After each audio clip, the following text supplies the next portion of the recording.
Vence for our upcoming conference here in Surigao City, known as Digital Impact Philippines 2025. We got a big lineup. This is one of our first interviews.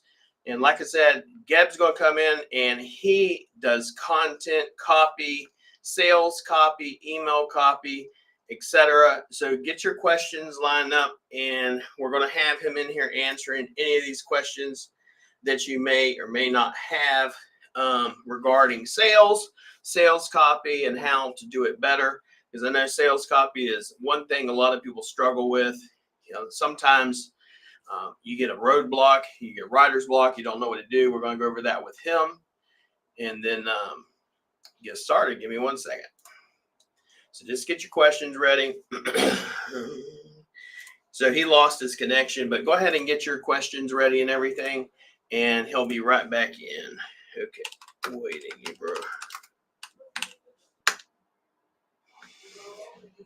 But nevertheless, if you have questions, it could be, sales copy. A lot of times, for instance, I know with me, it's been like, you could have, a long email, short email. Which one does better, short or long form?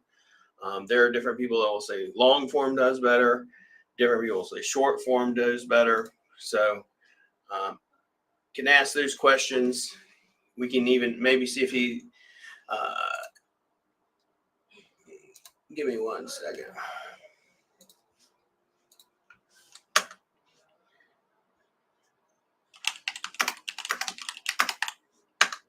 So I'm trying to add him back in, guys. Just give me a minute.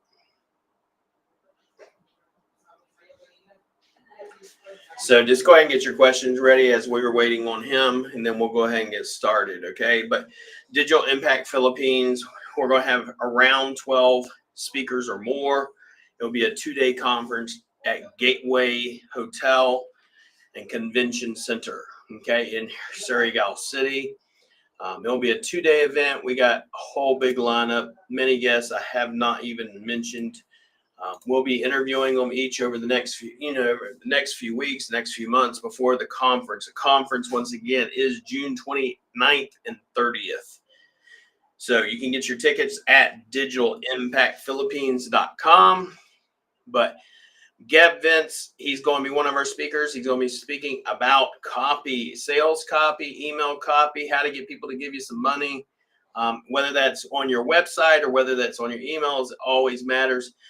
Example, one of the things I tell people all the time is, let's say you're a roofer, a doctor, a lawyer, whoever you are, what separates you from everyone else? And you need to be able to tell that sort of thing in a story or in good content on your website, email, social media posts, everything you do. And Geb's going to be going over that today. Please go ahead and welcome Geb. Hey guys. Hey William. William. How are you, brother? Thanks for doing good. Thanks for having me here. Yes, sir. What you been up to? Where are you located at now in the Philippines? Right now, I'm located at Cebu, specifically on the south side, but I'm planning to move further in the center because that's where most of the freelancers and, of course, marketers my wife, are there. For some reason, thought you were located in Palawan. Well, my wife is from Palawan, so basically I I graduated from college there, and then that's where we met, basically. Yeah, I think I told her that when I'm looking, I said, no, he's from Cebu. And he's from Palawan. I said, let me go look and let's see if I'm wrong or what. And he's like, his wife is from Palawan, babe. Yeah. He is from Cebu. Yeah. But yeah. So tell me a little bit about yourself and let everybody know kind of, I've talked to you a little bit, but what is your main topic? What are you going to be teaching and how can it help freelancers, business owners? Because it's not just about quote unquote, our conference, Digital Impact Philippines, is not just about SEO. It's going to cover everything from how to start a business in the Philippines, digital security, SEO, of course, content creation, and email marketing, which is your forte. So if you could just take it away. And if any questions come in, guys, just drop your questions and I will get them over to him. Sure. So where do I basically start? Yeah.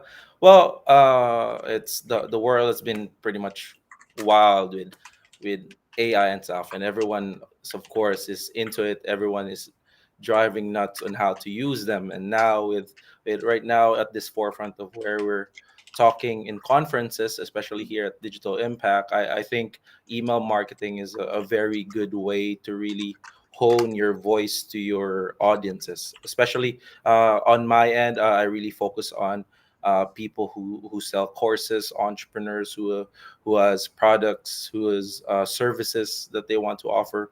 And when you get people inside your email marketing system, it's quite different than when you're just shouting outside your website or inside the social media, because it's quite cold when you're still Mm. on that aspect. When you're inside where they're inside the email marketing, you could basically talk differently, and because people who are in there are your people. They're people who are So when really you, and interested. I understand what you mean, but when you say talk differently, how would you explain that to someone that maybe doesn't understand that lingo?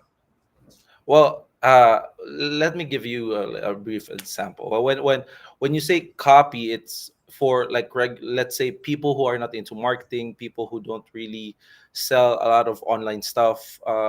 Writing copy through Facebook or through pages or websites is really different to people who are marketers. So if I say, let me can I write copy for you, people might Yeah, say I'm copying some sort of paper or some kind of, so it's yeah, quite different there. You're talking to a different audience. But if people are inside your email marketing system and you're talking, if I say I have an email marketing system and I'm yeah. talking about copywriting and how to sell to people through your emails, they know about that So because they the also, ones you're specifically talking about are emails or building up an email list, which is the number one thing everybody should be doing.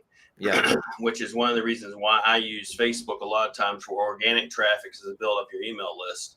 And then from there, once they're in their email list, that's already in what you're saying, someone that actually knows you, Yeah, understands what you do, and yeah, therefore you can talk to them kind of like a friend. yeah, You're on a different definitely. level with them versus if they're straight up on social media, they never met you, don't know what you do, and you kind of have to use social media to get to know each other. Yeah, and Okay. it's quite that they would really think of you as somebody salesy or somebody just pitching you some sort of selling something, which in turn is quite different when they're inside your email list, because they're there because they know you're helping them in some sort Yeah. by providing value every single day or every single week, depending on what pacing you're doing inside your system. So one of the things a lot of times, I mean, because this is kind of similar in SEO, kind of similar with like ads, I guess, but how do you increase? And I know you are talking about you have a different audience. These are already people kind of know you, but even if they know you, they may see your email come in email and say, "Listen, I'm not going to even open it." How do you increase open rates with your subject lines? Because I know a lot of guys would go like as if the person's already wrote you and try sneaky Yeah. shit. Especially when you're doing cold traffic or hey, does your website still work? All types of crap. Of course, I've tried some of it. And then depending on depending on who you're using, like I use Instantly, Hmm. um, which is really good for cold email. Mainly what I use is cold email, and then I have my warm email list. But how are you increasing open rates? First off, before like diving into just the open rates, Yeah. most of the time, whenever I go through like an email marketing system and I'm new to the client or the customer to their product, I usually go over and understand like Mm. why their people are in there, and Mm. then understand how they talk inside their email list. And then That's really once, good. So the yeah, key word like you're using, which I like, and you know this already, is like the word system. Because without yeah, systems, of course, you can't scale your business and stuff. And the yeah, system is really based. What you're saying is on not just saying, "Oh, you want an email marketing system? Here you go." yeah, yeah, It's more along, okay, you want an email marketing system? Tell me about yourself. Tell me about yeah. your clients. Tell me where are these people coming from? How did they find you? All that sort of thing. And then you build up a system in which you can then understand how to write your copy and CTAs. Yeah, of course, because you can't just basically use some sort of framework, just a bunch of them, and throw it to your clients, your customers, just because you know some sort of that stuff. You really have to understand how they talk, because how I think is quite different from how you think. So Yes. I have to really dive deep into how your brain works. So I basically assess them and ask specific questions that are basically on about their system. And then once I understand how they talk to your customers, to the products they're writing to. And then I dive into their current email list and then see how they send them, and like the metrics that they're doing, the open rates, the click rates, the conversions, how's everything doing in the system. And then once I see we call this in like the copy industry like a control, is basically like some sort of like this is the highest benchmark that they're currently doing in terms of Mm, emails. And then I look at that and ask myself, and of course with all the assessment and the questions I've already asked the client, I ask myself like how did this got to this numbers. Like let's say mm, if I'm working to like e-commerce clients, most of them have like in an average you should have like open rates of 20%, and then a click rate of like about 2% above. So that's just the average an is like average. 20% or so. Yeah, this is just for e-commerce. It's quite different from different industries, but Yeah. most of my clients at the moment is just e-commerce. So yeah, E-commerce. yeah. So when we're doing that, I assess how the emails work. For e-commerce, they basically have creative formats, so I also have to understand how everything is laid out, not just how it's written, because I Mm, could just basically write a whole like ada or pass framework for like copy, and then when I looked at it in paper, it's just single lines, but when they need to send it to their email list, they should have like images and like how it's laid out properly. If this is quite long, then this isn't gonna work with their clients, because they won't be scrolling if there's in their phone or in their laptops, they won't be scrolling it and of course buying their products, because it's quite long, it's quite boring. And yeah, so you really have to understand like what currently is their benchmark, and mm. then see why it works. And then of course as my job as an email marketer, I try to of course beat it and try to convert better. So once okay, I've got this settled down, then we go over and try to send out a bunch of emails, of course depending on which product or which services are really delivering those sales to the clients. Because if they have a bunch of offers, we really want to hone on that single product that delivers them a bunch of sales for the most part. So So, out of curiosity, because it has to do also with ads and stuff too. So, when you're doing copy or email copy in specific, are you having to then work with a team there or their in-house team, or do you do it separate in which you then work on maybe their landing page? Because I know, for example, like when you're doing Google Ads, I don't want to send the traffic to just the website, which is what a lot of mhm. people do, and they're throwing money out the door. Is you should actually send it to a landing page, which doesn't have a menu and doesn't distract you with all these other Yeah, things, versus it has yeah. you on there. You can only do one thing only, either sign up for a free offer, tripwire, or sign up for a product. Are you doing that, or are you working with their team to do that? Usually, if it all depends on what the client wants on their end. So if they're only needing copy, then I do the copy side. But if they have a team of like graphic designers, video editors, depending, because I also work with like for the content copy. So uh, I've worked with them, and then I lay out like basically I'm their creative director and lay out what it needs to be done. So for email copy, I just don't write the email in just single lines and then provide Mm, it to them on documents. I basically laid it out in like table sections, that images should be here, text should be here, the call to action should be here, because it's basically already like planned out that there's a reason why those texts and those images are here. I just don't send out text out of nowhere and then don't understand why it's there. So yeah, I've worked with their like systems and their agencies, graphic designers, to make everything awesome. seamlessly So work. you work with the team. You're not Yeah, coming in and trying to replace the whole team, because I yeah, know a no, lot of times, especially with SEO, we get into that. It's like, listen, dude, I don't want to take your job or nothing, so don't worry about that. Because yeah, sometimes no, people kind of feel that way, or they start feeling some kind of way. yeah, Uh, and it's a lesson, a hassle of both in both ends. So yeah, I agree, because I don't want to do everything, and I know you don't want to do everything either. You yeah, I know, mean, on my part as an email marketer, the number one thing I have to deliver for clients is conversions. So if I deliver those sales, I deliver those numbers, client is happy, I'm happy. Of course, I got testimonies from them, and everyone is great. So yeah. That's awesome. How long have you actually been doing copy? I'm going over 6 years now. I think, yeah. I started with freelancing before COVID started. So it's I know you've probably heard of the guy. Ever heard of a guy called Ben Settle? yeah, definitely. Yeah, I got all of his books and stuff.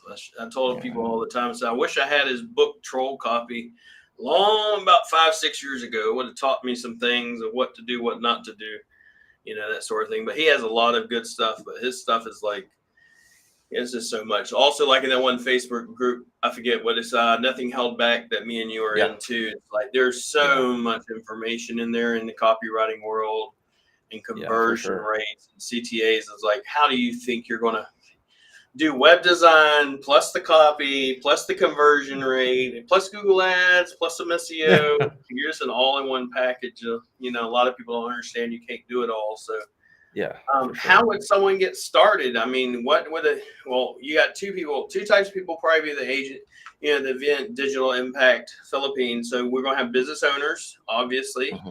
Yeah, and you can pitch your services and stuff like that. That's kind of the whole point.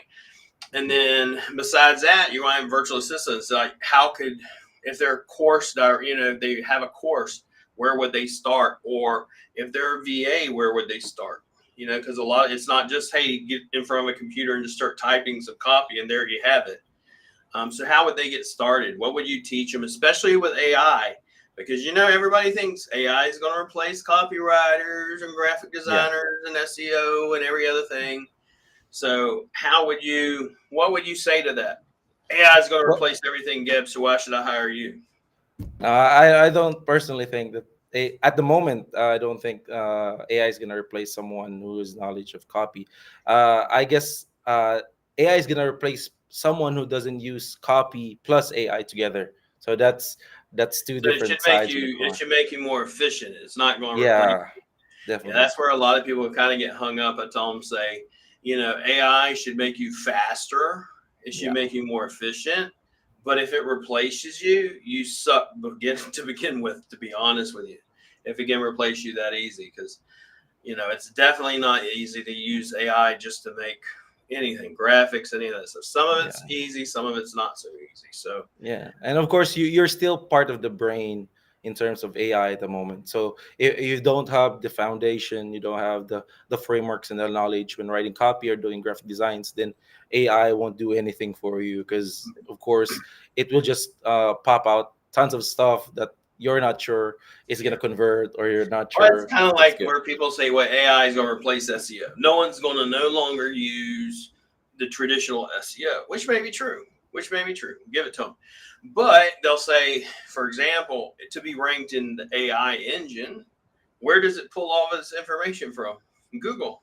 Yeah, And it says to get ranked on Google, it even tells you to get ranked in AI, provide quality content, quality backlinks, authority, make sure your citations, name, address, everything you normally do in SEO, do the same thing and you'll appear in the search, and if you will, in the search or the results of AI when you do, prompts and stuff. So, quick question. So, for examples, because I know I face them with SEO, but what's some of the common challenges you face with email marketing and how did you personally overcome them?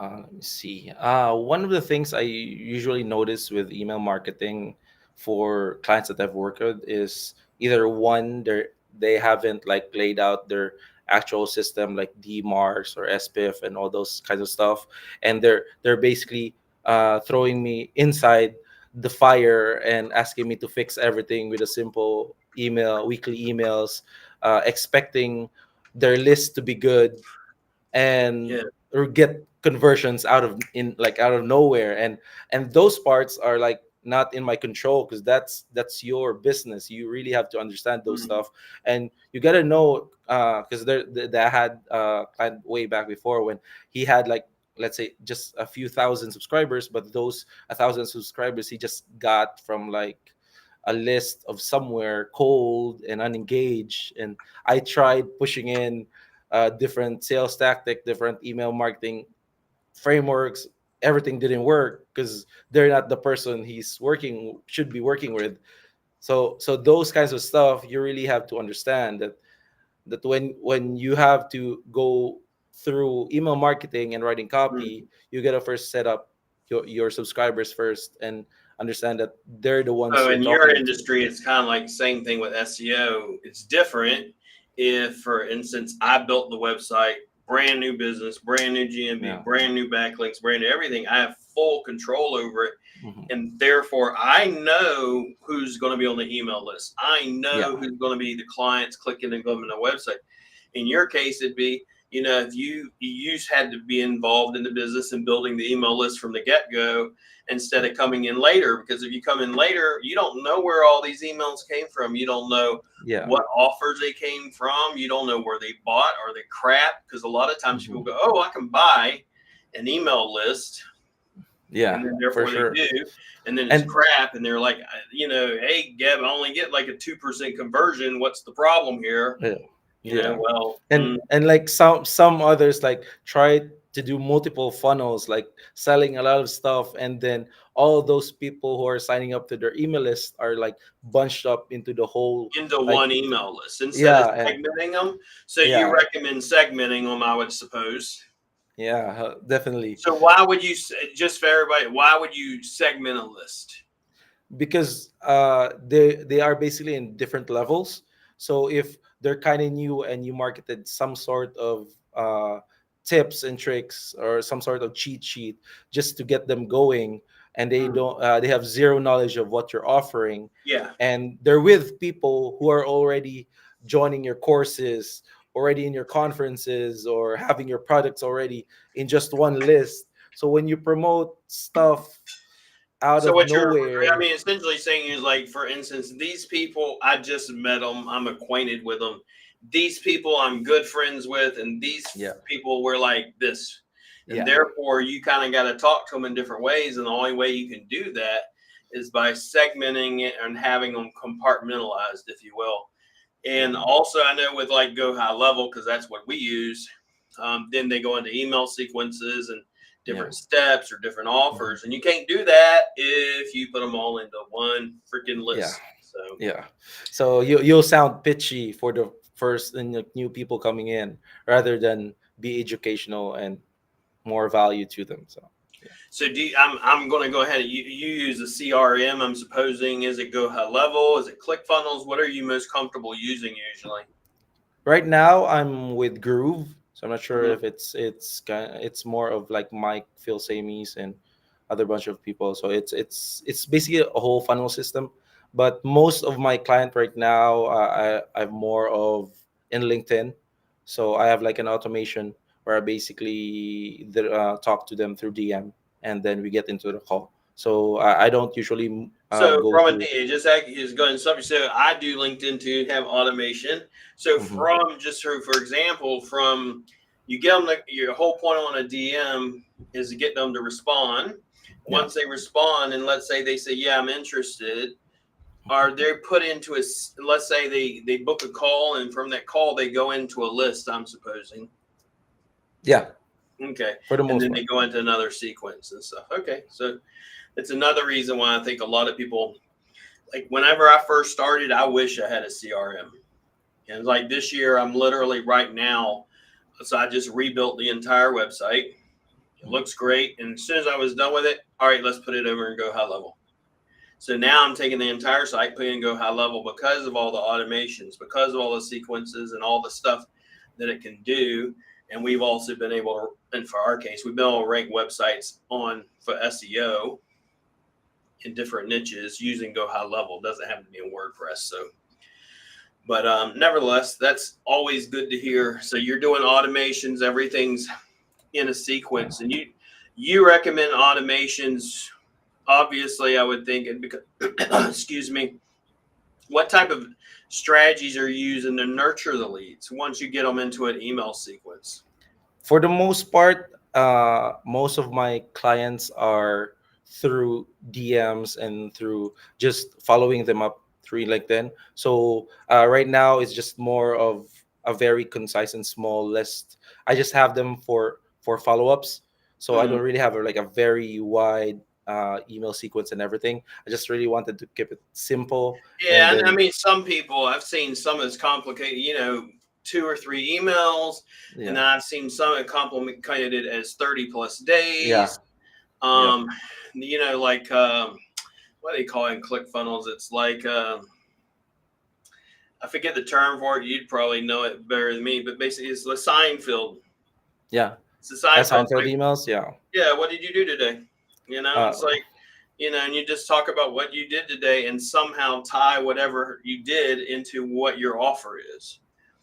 And it's not like the whole point of that email is really not to go nowhere.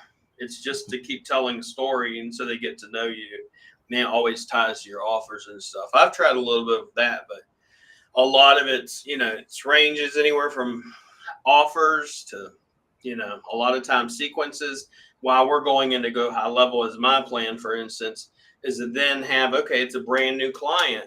And as soon as they sign up, they go into sequence that let them understand about search engine optimization and why they need, certain things and what certain things do, because most people don't, in my case, what's an advanced juice stack, and they don't have a uh, clue.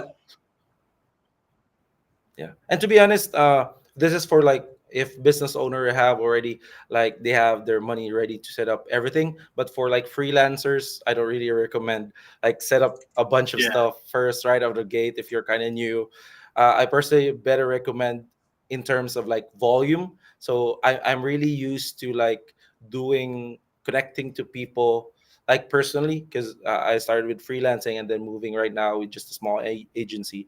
And with freelancing, you really have to reach yourself to other people because they don't know you. So what I did way back before, when I don't have like a bunch of like stash coming in Yeah. every single month, you really have to find different ways to like get people and work with you. So yeah, the rule of 100% for me really Yeah, worked that's from like Alex definitely, Ramosi. So like, I know the list of, Dream 100 and all that stuff. That definitely works. Like Dream 100, who do you want to work with? And I'm doing the same thing right now in yeah, another niche. Just for example, like what you're talking about, it's like, what's the difference between cold traffic and warm traffic? So cold traffic, for those that may not understand, they don't know you, they know nothing about you. They got to get to know you. Do I like Geb? Do I like his personality? Do I want to work with Geb? All that sort of thing. And the only way to do that is usually through social media or organic traffic and emails sometimes. If you're doing cold, but then I have another one, for example, non-cold. I go on someone influencer's podcast, and as soon as I get off, I have 30 book calls within 2 weeks, and then you sign up a bunch of clients. Much different, yeah, much different. It's a yeah, totally different totally. aspect of it, and all of those are hot. They're ready to buy. You have an Yeah. influencer that says, "Hey, I use this guy. He's amazing," and boom. It's the same thing. There are people that literally will allow you to do that with their email lists and stuff. So, but yeah. So what type of clients you work with? Mainly Filipinos or United USA, UK, Australia? Right now, most of my clients are either from the US, Europe, and Australia. Yeah, for the Awesome. moment. So you're not really when I hear coach, I usually think of US, not USA, but usually Philippines, because there's so many coaches over here. But you're doing smart going Yeah. after that over there. Yeah, I mean to be and it's of course we Filipinos, it's because of the Yeah, the conversions and conversion stuff, rate much like higher. the way money works. So it's Yeah. yeah, it's way different. And of course, you get to live better, enjoy life better when you're So converted do here in you the Philippines. So you yeah. do you deem yourself more of a digital nomad? Do you stay in one place? Because I know a lot of times people want to get involved in, if you were online and freelancing, because you were a freelancer, then you started your own agency. Do you travel a lot, or you kind of just stay in one place in the Philippines? Because the Philippines got 7,000 something islands. You can go all over the place, and most of the time you can get good Wi-Fi, as long as you don't go in the middle of nowhere. So more of a freelancer Well, nomad right or now, stay in one place type of a guy? I'm kind of staying here in Cebu just because, of course, I got a 2-year-old daughter, Yeah, you so just it's had a more of baby just about two families. years ago whenever I first met you too. So Yeah, congrats yeah. again. So it's How's it been? Thanks. So How's it it's been? more. I mean, it's been quite wild being a father, but yeah, it's I quite love it. exciting as well. So I said, tell people, I said, when I first had my son, I said, you'll be surprised how 6 pounds of flesh will turn your world upside down, baby. You know, when you first yeah, have them, you're that's like, oh, totally they're so true. adorable and everything. Then you find it's like they just totally flip everything upside down. You used to do this, now you can't, or you got to arrange things. But it's good to see you smiling and the fact that you love it too. So that's awesome. Mine are all grown up basically now, except for when my son just turned 18, and then my daughter Lila Rowena, she is 14. So, you know, end of April. You're now in a Yeah, different end of April, stage. I go to see my daughter is having my other daughter is having my third grandchild. So I'm an old ass man. So um, I'm not like your young bucks. So nevertheless, I mean, as long as you deliver results, you're like, yeah, I agree. I remember Craig Campbell, I was talking to him, and he was like, you know, man, you're as old as me, and blah blah blah, and you know, in his good old accent. And then I told him, oh, I yeah. have two grandkids. He's like, oh, you're old as fuck. So, you know, but that's old Craig. But he's a good guy and stuff. This first event, for everybody don't know, if you need tickets, go to digitalimpactphilippines.com. digitalimpactphilippines.com. There's pricing for students up to VIP. It will be a 2-day event, and we do have a lot of speakers. We will be interviewing every one of them over the next, like I said, few months. Right now, so today, as obviously is Geb, and then we got several others. I got Jason Isidre. I got a bunch of them. I got Gabriel. I got a bunch of them coming in. I got a guest speaker I won't be mentioning yet, but so we got Geb, which you met today, Jason Isidre, Genius Bico, Chris Ruffles, Ralph Lawrence, Gabriel Valamento, and then Michael Paulo, myself, Tony, John Carlo, and Ferville. And then we have a couple of more coming in, and I got some big names coming in as well. So, but I hope to see you guys there. Don't see any questions and stuff. But if at all you have any questions whatsoever, just reach out to us on the Facebook page, or you can reach out to me on social media in regards to tickets, etc. And it kicked you out there, Gib. yeah, But it's all good. just if you have any questions, just reach out to us. We do take, as obviously you can buy online, or if you're in the Philippines, I know we do bank to bank. We also do Gcash as well. So event is June 29th and 30th, June 29th and 30th, and it will be at the Gateway Hotel here in Surigao City, in Surigao del Norte. So I look forward to seeing you there, Geb, and seeing you there. Yeah, I Likewise. missed you this last conference we were at. So, and Yeah, I was quite busy with the baby and stuff. So oh, I it's totally understand, bro. 1 year old running around. My daughter. So my today's actually my grandson, one of my grandson's birthdays, Munib, and I remember she used to say, she's like, I can't wait till he walks on his own. And now he walks all over the place on his own, running around there like he never sits still. Like, yeah. see what happens, because then you'll say it. Well, if you're not there yet, say, I can't wait till he can talk. And then when they start No, it talking, doesn't like, stop. man, you don't Talking. never stop. Yeah, So you go through all I'm these definitely at that phases. stage. So You'll go through all of them. I'm yeah, sure you're a good dad, and you got a good mama with you too. So, and that's all that counts, and raise them up good. So, and the benefit that you have too, and I know some people don't understand this, but when you're in the Philippines, which everybody's a developing country and stuff, if you doesn't have the skill set you have, you're in a bad position. But when you have the skill set you have and you work online and you do freelance, you're in a whole nother level, and you get to pass that down to generation and generation, which in my mind, that's how people breaks the cycle of poverty off of children and families here in the Philippines. And that's what we're trying to do. And especially with OFWs, because my wife used to be an OFW, as I've talked to you about. So look forward to meeting everybody. And until next time, you guys have a great day and be blessed.